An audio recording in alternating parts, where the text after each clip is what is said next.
Hello दोस्तों, तो स्वागत है आपके फिर से प्यारे चैनल टॉपर ऑनलाइन क्लासेस में। आज हम चैप्टर 2 इतिहास के साम्यवाद एवं समाजवाद के बारे में पढ़ने वाले हैं। हमने पिछले क्लास में साम्यवाद समाजवाद का फर्स्ट लेक्चर कर चुके हैं, तो आज हम लेक्चर 2 का पूरा करने वाले हैं।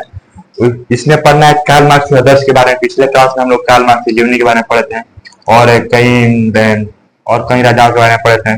आज हम कार्ल मार्क्स के आदर्श को मतलब जानेंगे, ठीक है। तो बिना किसी देरी के करते हुए वीडियो को स्टार्ट करते हैं। तो आपसे एक छोटा सा रिक्वेस्ट है कि आप चैनल पर नए हैं तो सब्सक्राइब जरूर करें और लाइक शेयर करना ना भूलें और कमेंट कमेंट भी जरूर करें, ठीक है। तो स्टार्ट करते हैं। कार्ल मार्क्स को आदर्श।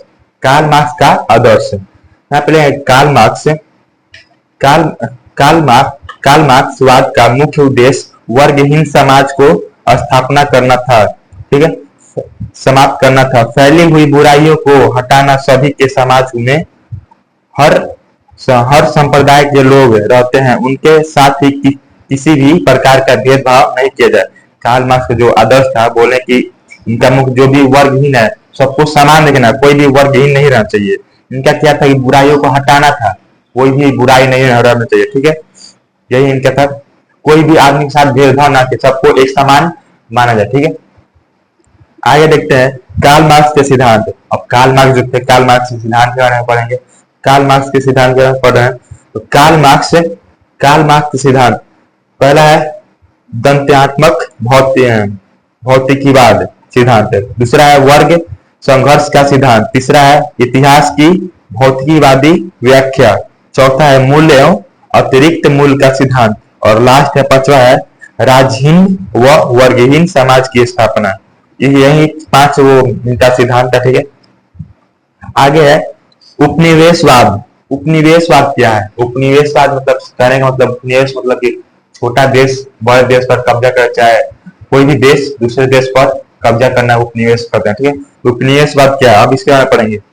जब देश शक्तिशाली या अन्य अनंतर देश कमजोर देश के ऊपर शासन एवं नियंत्रण स्थापित कर लेता है उसे ही उपनिवेश कहा जाता है। जैसे कि आपको बताया कि छोटा कोई भी देश दूसरे देश पर कब्जा कर ले, अपना शोषण करे, अपना राजपाट चलाए, उसी को उपनिवेश कहते हैं। तो वही लिखा हुआ है, उपनिवेश कहा जाता है। और उपनिवेश स्थापित करने की प्रक्रिया को उपनिवेशवाद कहा जाता है, ठीक है। आगे बढ़ते हैं दोस्तों। आगे है, आपको दिख रहा होगा पूंजीवाद क्या है। पूंजीवाद क्या है? पूंजीवाद क्या है? यह एक प्रकार का राजनीतिक एवं आर्थिक संस्था है, होती है। पूंजीवाद है, पूंजीवाद मतलब जिसके पास ज्यादा पूंजी हो, पैसा, उसी पूंजीवाद कहते हैं। तो अच्छे से लिखे हैं, यह एक प्रकार का राजनीतिक एवं आर्थिक संस्था है जो लाभ और समाप्ति के बारे में सोचता है, उसे ही पूंजीवादी निजी कहते हैं। उत्पादन के साधनों पर सरकार का अधिकार नहीं है, बल्कि किसी निजी व्यक्ति के पास होता है, ठीक है। अगला है पक्ष वनस्पति और दक्षिण पथ और क्या अंतर में अंतर, ठीक है। अंतर पढ़ना है वनस्पति के बारे में, वनस्पति के बारे में, दक्षिण पद्धति के बारे में। तो पहला है वानपति के बारे में। यह एक ऐसी विचारधारा है जिसके सरकार द्वारा एक निजी नीति बनाया जाता है, ठीक है। यह एक ऐसी विचारधारा है जिसके सरकार द्वारा एक नीति बनाया जाता है जिसमें गरीब, दलित, बिछड़ा, दबा हुआ, कुचला लोग को सहायता किया जाता है। ये जो है लोग, इसमें विचारधारा जो सरकार है नीति, उसमें गरीब, दलित, दबा, कुचला सहायता मिलता है इसमें वानस्पति में। दूसरा है दक्षिण पन्य के बारे में। यह एक ऐसी विचारधारा होती है जिसमें सरकार अर्थव्यवस्था में हस्तक्षेप नहीं करता है, उसमें खुली प्रयोगिता होती है। यह पूंजीवाद का समर्थ होती है। ये पूंजीवाद का, जैसे पूंजीवाद बताया आपको, पूंजीवाद के समर्थ होता है। अब पढ़ना है दोस्तों, अब पढ़ना है रूस की क्रांति। आपको देखते वीडियो में दिखता होगा रूस की क्रांति। रूस में मुख्यतः 2 प्रकार की क्रांति हुई। जो रूस जो देश है उसमें मुख्यतः 2 प्रकार की क्रांति हुई, ठीक है। इसमें दो प्रकार की क्रांति और कौन कौन क्रांति उसके बारे में हम देखेंगे। पहला हुआ 1905 ईस्वी की क्रांति, जिसमें रामनव राजवंश का हुआ, ठीक है। इसको डेट याद रखेंगे, 1905 ईस्वी की क्रांति जिसमें रामनव राजवंश का, ठीक है। और दूसरा है 1917 ईस्वी की क्रांति, ठीक है, 1917 ईस्वी की क्रांति। ये दो क्रांति है, ठीक है। ये रूस की दो मुक्त क्रांति है, ठीक है। अब आगे है पहला है 1917 ईस्वी की क्रांति। 1917 में दो हुआ था, ठीक है। पहला है फरवरी की क्रांति, जारशाही समाप्त हुए, और दूसरा है अक्टूबर की क्रांति, इसमें लेनिन ने की थी। कौन अक्टूबर की क्रांति कौन की थी? लेनिन ने। और फरवरी की क्रांति किसने की थी? जारशाही ने, ठीक है। जारशाही समाप्त हो गई, जारशाही वो था समाप्त हो गई। अब पढ़ेंगे रूस की क्रांति 1917 के मुख्य कारण क्या थे। जो रूस की क्रांति 1917 में हुई उसके मुख्य कारण क्या थे, ठीक है। तो देखेंगे 1917 के रूस की क्रांति के मुख्यतः कारण निम्नलिखित हैं, ठीक है। जार का निरंकुश अयोग्य शासन। जार मतलब होता है राजा, जार मतलब राजा, ठीक है, राजा सम्राट। जार का निरंकुश मतलब बदमाश, ठीक है, मतलब अत्याचार। जार का निरंकुश एवं अयोग्य शासन, जो राजा था वहां का उनका अयोग, कोई भी योग नहीं था शासन चलाने में। रूस का क्रांति का यह सबसे बड़ा कारण माना जाता है, जिसमें रामनो राजवंश का जार अपनी इच्छा के अनुसार काम करता था, ठीक है। यह एक अयोग्य शासक था जिसमें जनता की सुख दुख का कोई चिंता न थी। मतलब ये कोई जार था, जो सम्राट था, उसके सम्राट, उसको कोई चिंता नहीं थी जनता का, अपना मन से करता था, बस अपने अय्यासी करता था, ठीक है। जनता का कोई दुख सुख चिंता नहीं करता था। वह अपने आप को ईश्वर का प्रतिनिधि मानता था। जो जार था ना, वो अपने आप को ईश्वर मानता था, ठीक है, ईश्वर मानता, बोलता था कि हम ईश्वर से बराबर है, समान है, ठीक है। आगे देखेंगे दोस्तों रूसीकरण की नीति। रूसीकरण होती है, रूसीकरण की नीति पढ़ेंगे, ठीक है। रूस में अनेक प्रकार की जातियां पाई जाती है। रूस जो है, रूस देश है, उसमें अनेक प्रकार की जातियां पाई जाती थी, जैसे यदुही, जर्मन, फिन, पोल इत्यादि। यहाँ इत्यादि इन सभी जातियों पर शासकों ने अत्याचार किया। इन सब जितने भी जात हैं, जितने नाम लिए, उन सब पे क्या किया? रूसीकरण जो नीति थी पे अत्याचार किए, मतलब अत्याचार किए, ठीक है, किया। और कहा कि एक जार एक भाषा, रूस एक धार्मिक नीति को अपनाओ, ठीक है। जो जार था वहां बोला कि जार एक, भाषा रूस का एक। जो राजा था बोला कि राजा एक, भाषा जो है वो रूस का, और धार्मिक नीति को अपनाओ। जो जार जो बोलता था उसको अपना धर्म को। अब है आगे, जिसका विरोध जनता ने किया, जिसका विरोध जनता ने, अब भाई ज्यादा ही क्या अपना बस चलाएगा तो जनता चुप थोड़ी ना रहेगा। जनता परेशान हो गई तो उसका विरोध किया, ठीक है। तो उसमें अब राजनीतिक दलों का उदय पढ़े लिखा हुआ है। 1898 ईस्वी में एक पार्टी बनी थी। 1898 ईस्वी में एक पार्टी बनी थी जिनका नाम रूसी सोशल डेमोक्रेवी पार्टी था, ठीक है। क्या नाम था? रूसी सोशल डेमोक्रेवी, ठीक है। पूछेगा 1898 में एक पार्टी थी, उसका क्या नाम था? तो रूसी सोशल डेमोक्रेवी नाम था, ठीक है, पार्टी था। इसमें बहुत सारे वैसे लोग जुड़े गए थे जो जार के खिलाफ थे। मतलब इसमें जो रूसी सोशल डेमोक्रेवी था, इसमें ऐसे ऐसे लोग जुड़े जो जार को बोलते थे कि नहीं, जार को हटाओ, जार के खिलाफ थे। लेकिन कुछ दिनों बाद 1903 ईस्वी में यह पार्टी टूट गई। यह पार्टी 1903 ईस्वी में टूट गई। बना कब? 1898 में, लेकिन टूट गई कब? 1803 में, ठीक है। 1803 में पार्टी टूट गई थी और दो हिस्सों में बट गया, ठीक। और ये दो हिस्सों में बट गया, जिसमें पहला भाग में से सविको की पार्टी, पहला मेक्सिको की पार्टी और दूसरा भाग बोल्शेविक की पार्टी, ठीक है। बोल्शेविक की पार्टी पहला था मेक्सिको की पार्टी, ठीक है, जिसमें अधिक संख्या थी। उस पार्टी का नाम था, जिसमें अधिक संख्या था, उस पार्टी का नाम था बोल्शेविक। और जिसमें कम पार्टी है, मतलब जिसमें अलम मतलब कम होता है, अल्प मतलब कम संख्या, अल्प संख्या की, उस पार्टी का नाम था मेनसेविको था। क्या था? मेनसेविको, ठीक है। अब है रासपुतीन का प्रभाव। रासपुतीन एक भ्रष्ट पादरी था, ठीक है, भ्रष्ट पादरी पूछेगा, रासपुतीन कैसा था? भ्रष्ट पादरी था जो जार के यहाँ ही रहता था, जो राजा था, राजा के यहाँ ही पादरी रहता था, ठीक है, या रहता था, लेकिन उसका संबंध रूस की जार की पत्नी जरीना के साथ था, ठीक है। जो भ्रष्ट पादरी था उसका जो लेनिन की रानी थी जिसका नाम था जरीना, जरीना से मतलब इनका संबंध था, ठीक है। रासपुतीन ने जरीना को अपने वश में कर लिया, जो रासपुतीन था वो जरीना को अपने वश में कर लिया, जो बोला था वही करा था, ठीक है। जरीना के सहारे रूस के बागडोर में बागडोर को संभाला रखा, मतलब जो पादरी रासपुतीन था वो क्या किया, जरीना को वो अपने वश में कर लिया, जैसा रासपुतीन बोला था वैसे करते थे, ठीक है। तो वो क्या किया कि इसमें क्या होगी, जरीना के सहारे जो बागडोर रासपुतीन था जरीना के सहारे रूस के बागडोर को संभाल रखा था, ठीक है।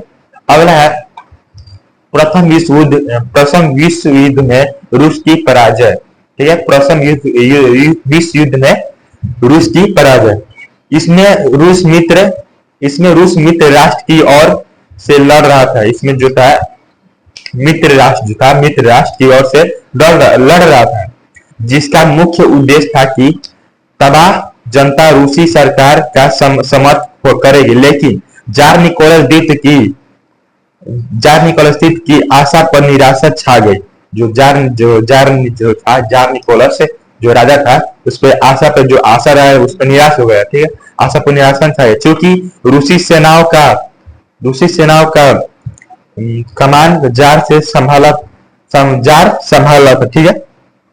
और विश्व युद्ध में लगातार हार होने के कारण इसी प्रतिष्ठा मिट्टी में मिल गई, इसकी मतलब जो युद्ध हुआ उसकी प्रतिष्ठा जो था, उसका जो राजपाट था सब मिट्टी में मिल गया, ठीक है। तो आगे देखेंगे, मिट्टी में मिल गई और परिणाम यह हुआ कि पूरा दरबार खाली हो गया, और जब पूरा दरबार जो था खाली हो गया, ठीक है। अब पढ़ना है रूस की सामाजिक कारण। तो देखेंगे इसमें किसानों की दयनीय स्थिति। अब जो रूस के सामाजिक कारण था उसमें पहला कारण है किसानों की दयनीय स्थिति। रूस की क्रांति के समय किसानों की स्थिति अत्यंत दैनिक थी, मतलब जो रूस का जब क्रांति हुआ था, जब से खिलाफ होता है क्रांति के समय किसानों की जो स्थिति अत्यंत दैनिक थी, मतलब बहुत बुरी थी। वह अपने खेतों में पुराने तरीके से खेती करने थे, जिससे फसल का पैदावार अच्छा नहीं होता, ठीक है। अपने खेत में जब खेती करते उसका पैदावार अच्छा नहीं होता था। इसके अलावा शासकों के द्वारा टैक्स वसूली करने में इन लोगों की स्थिति और दयनीय हो गई। अब एक पहला नंबर पे फसल अच्छा नहीं होता, फसल और ऊपर से जो था ये इस पर टैक्स लेता जाता, तो अब किसान कहाँ से टैक्स देगा, इसी पे दयनीय स्थिति हुई, किसानों की दयनीय स्थिति। अब है दोस्तों 1861 में कृषि दास्ता समाप्त कर किसानों ने जर्मन के बदले मोटे रकम लिए। 1861 में क्या हुआ, कृषि दास्ता समाप्त कर दिया और किसानों के जमीन के बदले मोटे रकम, बहुत ज्यादा रकम में पैसे लिए, बहुत ज्यादा रकम, ठीक है। रकम मतलब पैसे, ठीक है। अब है कृषि दास प्रथा का अंत। अगला पॉइंट है कृषि दास प्रथा का अंत एलेक्जेंडर द्वितीय ने किया। एलेक्जेंडर पूछेगा दास प्रथा का अंत किसने किया था, एलेक्जेंडर द्वितीय ने किया था, ठीक है। ये ऑब्जेक्टिव में पूछ सकता है आपको, ये चैप्टर खत्म कराने का हम आपको ऑब्जेक्टिव करा देंगे, ठीक है। तो आपसे एक रिक्वेस्ट है फिर से कि आपने वीडियो को लाइक नहीं किया है सब्सक्राइब कर दें और अपने दोस्तों के पास ज्यादा से ज्यादा शेयर करें, ठीक है। तो स्टार्ट करते हैं आगे। मजदूरों की दयनीय स्थिति। अब जो किसान तो दयनीय स्थिति आ जाती, अब मजदूर की भी दयनीय स्थिति आ गई। रूस में मजदूरों की दशा बहुत खराब हो गई। जो रूस में मजदूरों की दशा बहुत खराब, जो मजदूर रूस देश है, मजदूर की वहां पर जो दशा थी बहुत खराब हो गई, ठीक है। दशा खराब हो गई चुकी थी क्योंकि इन मजदूरों से अधिक समय तक काम कराया जाता था। उसके बदले में बहुत कम मजदूरी देते थे, अधिक काम कराया जाता था और मतलब मजदूरी कम देते थे। उत्तम आवास के व्यवस्था की कोई समझ नहीं। उत्तम आवास मतलब आवास रहने के लिए उत्तम आवास नहीं, स्वास्थ्य के लिए कुछ कोई प्रबंध नहीं था, ठीक है, नहीं था। इन मजदूरों के सहारे मजदूरों को दबा देते थे, ठीक है, दबा देते थे। आगे है औद्योगिकरण की समस्या। औद्योगिकरण की समस्या पढ़ने आ रहे हैं। अब यहाँ पे देखते हैं औद्योगिकरण की समस्या। औद्योगिकरण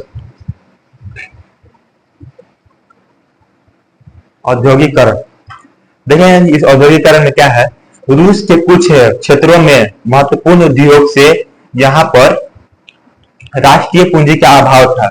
जो रूस के कुछ क्षेत्र थे, उसके महत्वपूर्ण उद्योग मतलब व्यापार के, यहाँ पर राष्ट्रीय पूंजी का अभाव था। पूंजी मतलब राष्ट्रीय पूंजी का अभाव था। उद्योग के विकास के लिए विदेशी पूंजी पर निर्भरता बढ़ गई। विदेशी पूंजी आर्थिक शोषण के बदला बढ़ावा दे रहे थे, अतः चारों ओर असंतोष व्यापक हो गया, ठीक है। अगला मजदूर दिवस। आपको पिछले क्लास में बताया था मजदूर दिवस क्यों मनाया जाता है, उसके बारे में हम पढ़े जाते हैं। तो आप लोग सभी जानते हैं कि मजदूर दिवस 1 मई को मनाया जाता है। तो अब उसके जानते हैं कि कैसे क्यों मनाया जाता है, ठीक है। तो मजदूर दिवस 1 मई को क्यों मनाया जाता है, ठीक है, टॉपिक है। तो देखेंगे मजदूर के लिए 8 घंटे के कार्य दिवस की मांग किया, ठीक है। जो मजदूर थे वो क्या किए, 8 घंटे काम करने के लिए मांग किया, ठीक है, मांग किया जाता था, ठीक है। इसका अंतर्राष्ट्रीय सचिवालय ब्रसेल्स में स्थापित किया, ठीक है, गया 1 मई 1890 को। कितना, 1890 को। देखिए यहाँ पे ध्यान दीजिएगा, 1 मई 1890 को सारे यूरोप और अमेरिका के लाखों मजदूर ने हड़ताल किया थी। जो पूरे यूरोप के और अमेरिका के जो लाखों मजदूर थे, एक हड़ताल किए। कब किए, 1 मई 1890 ईस्वी में किए, ठीक है। हड़ताल और प्रदर्शन किए। तब से 1 मई अंतर्राष्ट्रीय मजदूर दिवस मनाया जाता है। तब से क्या किया कि जब हड़ताल किए तो फिर वहां के जो राजा थे वो की बात माने, और तब से 1 मई 1890 ईस्वी को मजदूर दिवस मनाया जाता है, ठीक है। तो पूछे ऑब्जेक्टिव में कि मजदूर दिवस कब मनाया जाता है, तो 1 मई 1890 ईस्वी में, ठीक है। आगे है रूस के क्रांति के परिणाम, ठीक है। रूस के जो क्रांति हुआ उसके प्रभाव से परिणाम जो फलस्वरूप जो हुआ, क्या हुआ, रूस के क्रांति के परिणाम एवं प्रभाव निम्नलिखित है, ठीक है। निम्न है। पहला है रूस में स्वेच्छाचारी शासन का अंत। पहला है रूस में स्वेच्छाचारी शासन का अंत हुआ, पहला में। इसका सदियों से चली आ रही रूस में स्वेच्छाचारी शासन का अंत कर दिया गया तथा जार एवं जरीना को हत्या 1918 ईस्वी में करके समाजवादी गणतंत्र की स्थापना की, ठीक है। जो जरीना और जार थे, जार की पत्नी जरीना की हत्या कब की गई, तो 1918 ईस्वी में कर दी गई, ठीक है, कर दी गई। अब है लियोनोस का नेतृत्व, ठीक है। लियोनो के नेतृत्व में उदारवादियों ने अपना सरकार बनाया और जार का सत्ता समाप्त हो गया, ठीक है। ये जार का सत्ता, जो सम्राट था, जो जार सम्राट था उनका सत्ता मतलब उसका राजपाट समाप्त हो गया। अगला है विश्व में दो खेमों भागों में बढ़ गए। जो विश्व को मतलब 2 भागों में बढ़ गया, ठीक है। खेमों मतलब होता है भाग, ठीक है, खेमों मतलब भाग में बढ़ गया, ठीक है। और आगे रूस की क्रांति के पूरा विश्व को 2 भागों में बांट दिया गया। जो पहला है पूंजीवादी और समाजवादी, ठीक है, पूंजीवादी और समाजवादी। तो फिर है अगला पॉइंट है इसके साथ साथ रूसी भी 2 भागों में बढ़ गया। पहला तो विश्व में 2 भाग में बढ़ गया, अब क्या कि इसके साथ एक रूस भी 2 भागों में बढ़ गया। पहला पूर्वी रूस, दूसरा पश्चिमी रूस, ठीक है। पहला पूर्वी रूस, दूसरा पश्चिमी रूस है। अब है चौथा किसानों और मजदूरी की स्थिति में सुधार। अब जो किसानों पर अत्याचार और मजदूरों पर अत्याचार किया जाता है उसमें सुधार आया। वह रूस में जार का शासन समाप्त होते ही सत्ता का बागडोर कमांड मजदूरों एवं किसानों में साथ में आ गया, ठीक है। और लोग खुशी जीवन निर्वाह करने लगे, ठीक है। तो और है आगे संविधान की रचना। संविधान की रचना हुई 1918 ईस्वी में। लेनिन एक संविधान बनाया। लेनिन जो था 1918 ईस्वी में क्या किया, एक संविधान बनाया जिसमें सबको समानता का अधिकार दिया गया, मतलब सबको समान अधिकार दिया गया और इसमें धर्म निरपेक्ष की नीति अपनाई। ठीक है, तो आज के लिए यही। तो दोस्तों अगले वीडियो में हम खूनी रविवार के बारे में बात करेंगे। ठीक है, तो आज के लिए इतना ही तक। और आपसे रिक्वेस्ट है कि आप वीडियो पे लाइक, चैनल नहीं किया है जरूर करें, अपने दोस्तों के पास शेयर जरूर करें। ठीक है, तो थैंक यू दोस्तों।